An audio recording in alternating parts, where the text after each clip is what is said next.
નમસ્કાર, આપ જોઈ રહ્યા છો સ્પાર્ક ટુડે ન્યૂઝ. સમાચાર મહીસાગરથી મળી રહ્યા છે. સંતરામપુર વિધાનસભા ધારાસભ્ય અને કેબિનેટ કક્ષાના શિક્ષણ મંત્રી ડોક્ટર કુબેર ડિંડોરે મતદાન કર્યું.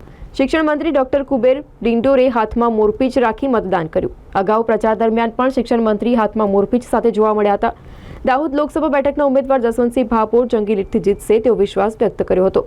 લોકસભા 2024ની ચૂંટણીમાં ભાજપ 400 પારની સાથે જંગી લીડથી જીતશે તેવો પણ વિશ્વાસ વ્યક્ત કર્યો હતો. સૌને મારા નમસ્કાર. આજે પૂરા દેશમાં ત્રીજા ચરણનું મતદાન શરૂ થઈ રહ્યું છે. એમાં મેં મારું માદરે વતન, મારી કર્મભૂમિ ભંડારા બોડીકુબા મુકામે મેં પ્રથમ 7ના ટકોરે મતદાન કર્યું છે.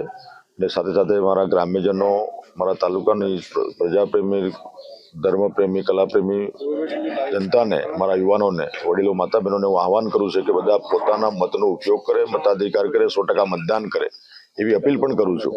અમે આજે વિકસિત ભારતના સંકલ્પને સાકાર કરવા માટે દેશ હિતમાં, રાષ્ટ્ર હિતમાં મેં મતદાન કરેલ છે.